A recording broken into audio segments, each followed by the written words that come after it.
दोस्तों नमस्कार, मैं हूं शैलेंद्र सिंह और आप देख रहे हैं हमारा YouTube चैनल शब्द शब्द शैलेंद्र सिंह। हम आपको अपने हर एपिसोड में किसी न किसी समाज के बेहद ख़ास इंसान से मिलवाते हैं जो बहुत तरीके की अपनी समस्याएं, समाज की समस्याओं को लेकर काम कर रहे होते हैं। छोटे स्तर पे काम कर रहे हैं, लेकिन उनके जो संदेश हैं, उनके उद्देश्य हैं, वो बड़े हैं। हमारे साथ आज पूजा वाजपेयी हैं, जो अपना एक YouTube चैनल चलाती हैं। YouTube चैनल चलाने का उद्देश्य तमाम लोगों के बहुत अलग अलग होते हैं, लेकिन पूजा का उद्देश्य बहुत ख़ास है। ख़ास इसलिए है कि वो सिंगल पेरेंट्स की समस्याओं पर बात करती हैं और तमाम ऐसे जो मुद्दे हैं उनको उठाती हैं, जिससे कि समाज में रहने वाले जो सिंगल पेरेंट्स हैं वो समझ सकें और समाज के साथ अपने को एडजस्ट करते हुए अपना भविष्य बना सकें। क्या चैनल है और किस तरीके से पूजा बात करेंगे, उस पर हम सीधे पूजा से ही बात करते हैं। बहुत बहुत स्वागत आपका। नमस्ते सर। नमस्ते। आपने जब ये चैनल शुरू किया, क्या उद्देश्य है इसके पीछे, किन चीज़ों को आप लेके काम करना चाहते हैं? सर, ये चैनल स्टार्ट करने का मेरा सबसे बड़ा उद्देश्य तो यही है कि मुझे ऑलमोस्ट 11 साल हो गए हैं अपना separately as a single parent रहते रहते। तो मैंने इस बीच में ना बहुत सारे स्ट्रगल्स फेस किए हैं, और एक और चीज़ कि मैं उन स्ट्रगल्स को लेके कभी सामने नहीं आ पाई। हमेशा से बैक ऑफ द माइंड ज़रूर ये चलता रहा कि मेरे जैसी और भी बहुत तमाम सारी लेडीज़ होंगी जो ये स्ट्रगल फेस कर रही होंगी, जो इस जोन में होंगी, सिंगल पेरेंट वाले जोन में, लेकिन वो कभी चीज़ों को किसी ना किसी वजह से ना अपने आप को छुपा के रखती हैं, अपने सिचुएशन सामने नहीं ला पाती हैं, सोसाइटी को फेस नहीं कर पाती हैं सर। और बहुत सारे ऐसे चैलेंजेस होते हैं जिनको उनको अपने एक्सेप्टेंसी देने में बहुत सारी प्रॉब्लम्स होती हैं। तो मेरा कॉल आउट उन सारी लेडीज़ के लिए है जो ऐसे सिचुएशंस में हैं और वो निकलना चाहती हैं वहाँ से, बट देन कुछ ना कुछ रीज़न, कभी फैमिली प्रेशर की वजह से, कभी अपने बच्चों की वजह से, कुछ ऐसे रीजंस होते हैं जिनकी वजह से वो स्टेप आउट नहीं कर पाते और वो उसी टॉक्सिक रिलेशन में रहते रहते वो अपनी ज़िंदगी बिता देती हैं। आपके साथ क्या हुआ, कुछ संक्षिप्त में बताइए। सबसे पहले तो मैं स्टार्ट करूँगी कि मैं अपने एक्स हस्बैंड से मिली कैसे, हमने शादी कैसे की। तो ये ऑलमोस्ट हम कॉलेज के टाइम पे हम मिले थे सर, और ऑलमोस्ट हमने 7 साल डेट किया है। एंड टू बी प्रिसाइज, मैं ब्राह्मण थी and he was a Kayastha. तो my family was not very much in the favour of this marriage. Also as an individual उन लोग को वो पसंद नहीं थे, मेरे एक्स हस्बैंड, क्योंकि माँ बाप हैं, वो जज कर लेते, उनको बहुत सारे एक्सपीरियंस, ऐसे ही नहीं बाल सफ़ेद हो गए, तो उनको वो बंदा स्टार्टिंग से ही पसंद नहीं था। दे वर लाइक कि you won't be happy with that person. तो अब सर जवानी के दिन होते हैं, कहाँ समझ में आता है। तो हमने कहा नहीं, हमको तो यहीं पे जाके शादी करनी है। तो हमने पेरेंट्स के अगेंस्ट, ये भी एक बहुत बड़ी समस्या है कि हम पेरेंट्स के अगेंस्ट जाके शादी कर लेते हैं। फिर अगर चल गई तो अच्छी बात है, अगर नहीं चली ना तो बाद में रियलाइज़ होता है कि काश हम स्टार्टिंग में अपने पेरेंट्स की सुन लेते ना, तो आज हम शादी या फेज़ में नहीं होते, हम ये इंटरव्यू ही नहीं कर रहे होते बैठ के प्रॉबेबली। तो हमने अगेंस्ट जाके शादी कर ली पेरेंट्स के। उसके बाद शादी के 3 महीने बाद से ही हम लोग का ना लड़ाई झगड़ा मेजर, मतलब एकदम पीक पे स्टार्ट हो गया था, मारपीट बहुत सारा स्टार्ट हो गया था तीसरे महीने से ही ऐसा। और एक बार तो ऐसी मारपीट हुई सर कि वो ना ड्रिंक बहुत करता था एक्चुअली। तो वो और बिना किसी टॉपिक के उसको सिर्फ मेरे, क्योंकि पेरेंट्स नहीं पसंद थे, मेरी फैमिली नहीं पसंद थी, हम लोग बहुत अच्छे फैमिली से नहीं है बैकग्राउंड, एज एन कि हम लोग मिडिल क्लास फैमिली से है सर, और कंपैरेटिवली वो हमसे एक स्टेप ऊपर थे। तो उसको लगता था कुछ दहेज नहीं मिला, कुछ ऐसा नहीं हुआ। अपार्ट फ्रॉम शादी लव मैरिज हुई या अरेंज मैरिज, वो कंसिडरेशन नहीं है, उसको दहेज नहीं मिला, हम कितना उससे नीचे हैं, हमारा बैकग्राउंड कितना कम है, वो बहुत सारी चीज़ों पे कर करके वो उसका एंगर इश्यूज हो जाते थे उसको। एक बार तो ऐसी मारपीट हुई सर कि मेरे पूरे बॉडी पे ना ब्लैक पैचेस पड़ गए थे, ऊपर से लेके नीचे तक, एज एन कि I was not even able to sit. ठीक है, लेकिन बट देन मेरे सास ससुर भी इतने सपोर्टिव नहीं थे, स्पेशली मेरी सास, उनको हमेशा लगता था हमेशा मेरी गलती रहती थी हमेशा, तभी उनका लड़का ऐसे बिहेव करता था। प्रॉब्ली सारी माँओं के साथ ऐसा होता है। तो ऐसे करते करते फिर मेरे बेटी हो गई। बेटी 1.25 साल की थी सर, ये चीज़ें इतनी बढ़ गई। हम गुड़गांव भी शिफ्ट हो गए, हम पहले लखनऊ में रहते थे, हम गुड़गांव भी शिफ्ट हो गए बिकॉज हस्बैंड की नौकरी गुड़गांव में थी। बट वहाँ पे भी ये लगा कि शायद सेपरेट रहेंगे तो चीज़ें सेटल डाउन हो जाएंगी, बट नहीं, वो चीज़ें उतनी ही रहेगी।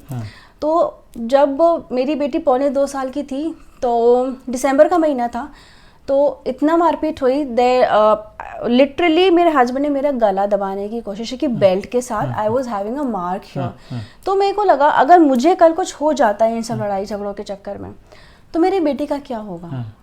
Then I took a step and I stepped out from there. तब से लेके आज तक अपनी लड़की को मैं अकेले ही मैनेज कर रही हूँ पूरा का पूरा।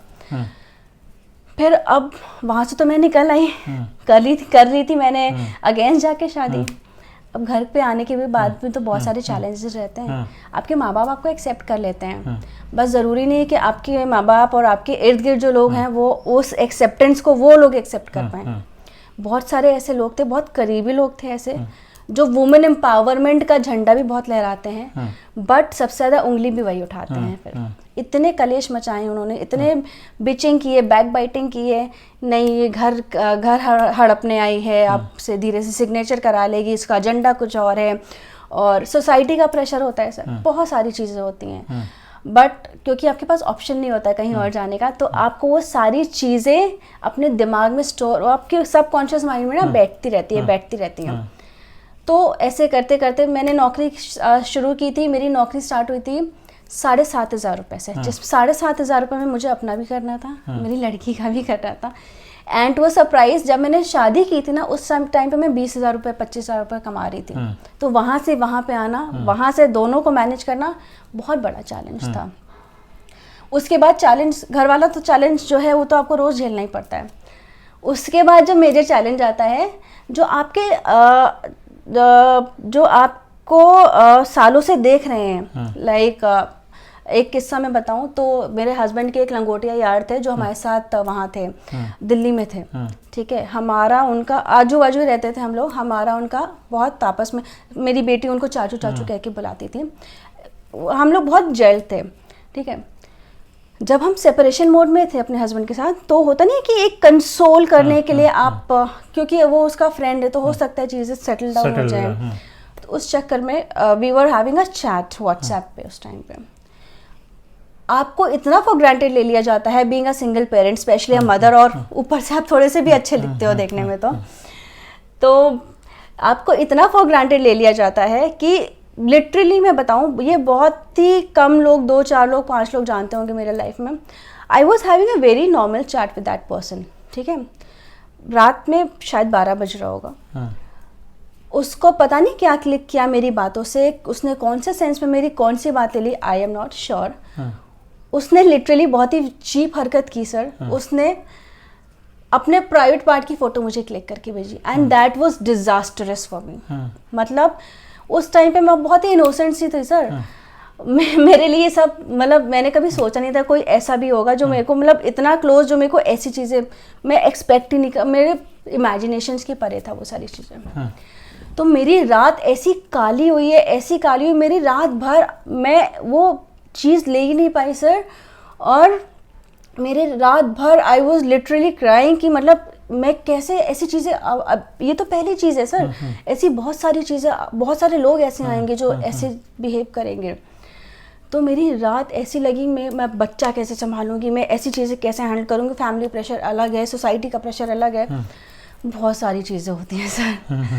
तो उन सब से निकल के यहाँ तक पहुँची हूँ, आज अपनी बच्ची के साथ खुश रह रही हूँ, अकेले रह रही हूँ, सोसाइटी को झेल के उनकी सारी टर्म्स एंड कंडीशंस को नज़रअंदाज करते हुए आज यहाँ पे हूँ। तो अपने आप में बहुत ही कॉन्फिडेंट फील करती हूँ। और अब तुमने सोचा कि हम दूसरों को जागरूक करेंगे? बिल्कुल सर, और ये मैंने अभी नहीं सोचा है, ये मैं पिछले, सच बताऊँ तो पिछले 2 साल से सोच रही हूँ। और मैं, क्योंकि वो कॉन्फिडेंस नहीं था या जो भी था, 2 साल से सोच रही हूँ कि चैनल बनाऊँ, क्योंकि ये जागरूकता बहुत ज़रूरी है, अवेयरनेस बहुत ज़रूरी है।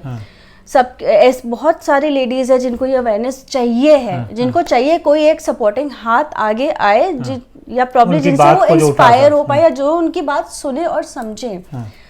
तो उसी चक्कर में ये चैनल बनाया सर। मैं खुद ही बहुत ही शाय हूँ कैमरा के सामने, लेकिन अब मैं धीरे धीरे करके खुलने की कोशिश कर रही हूँ कि अगर मैं नहीं खुलूँगी तो मैं मैसेज कैसे पहुँचा पाऊँगी आगे तक।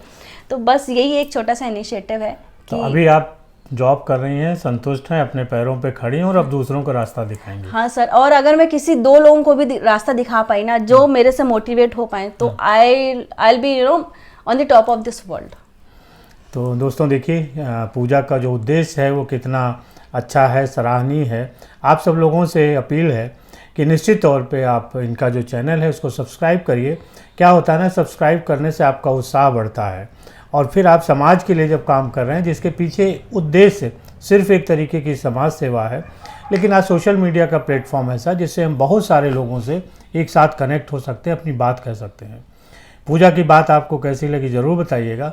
हम अपने डिस्क्रिप्शन में पूजा का जो यूट्यूब चैनल है उसका जो लिंक है वो शेयर कर देंगे, तो आप वहाँ से उनको फॉलो कर सकते हैं, सब्सक्राइब कर सकते हैं और उनका उत्साह बढ़ा सकते हैं। कुछ और कहना चाहती हैं चलते चलते? बस एक चीज़ और कहना चाहूँगी सर कि मेरा उद्देश्य सिर्फ ये यूट्यूब चैनल के माध्यम से नहीं है। मेरा बहुत लॉन्ग टर्म गोल है। ये यूट्यूब चैनल तो सिर्फ एक मेरा पहला स्टेप है, ठीक है। मेरा एजेंडा है कि मैं एक एनजीओ ऐसा खोलूँ जहाँ पे मैं उन सारी लेडीज़ को कुछ शेल्टर दे पाऊँ जो अपने घर जाने से डरती हैं, ठीक है। जो लगता है कि मैं अपने घर पेरेंट्स के साथ कैसे रहूँगी, उनके पर बर्डन ना बन जाऊँ। तो मेरा लिटरली एक ये मोटिव है, यूट्यूब के ज़रिए मैं ज़रूर एक बार एक लेवल पे पहुंचने के बाद मैं ज़रूर एक एनजीओ ज़रूर खोलना चाहती हूँ जिसमें मैं ऐसी फीमेल्स को सपोर्ट कर सकूँ, उनके बच्चों को हेल्प कर सकूँ। किसी सिंगल पेरेंट्स को ही समस्याओं को समाधान करना पूजा का उद्देश्य है। उन्होंने जो देखा है, जो झेला है, वो चाहती हैं कि उनके जैसे अगर कोई लड़की उस फ्यूचर में किसी ऐसे सिचुएशन में पड़ती है तो उसे वो परिस्थितियों से निकलने में आसानी हो सके, उसे अपने फैसले लेने में आसानी हो सके। बहुत शुक्रिया। और दोस्तों आपका भी शुक्रिया कि आप इतने लंबे समय तक हम लोगों को देखते रहते हैं। ज़रूर एक बार पूजा के चैनल को सब्सक्राइब करिएगा और उनका उत्साह बढ़ाइएगा। शुक्रिया, धन्यवाद।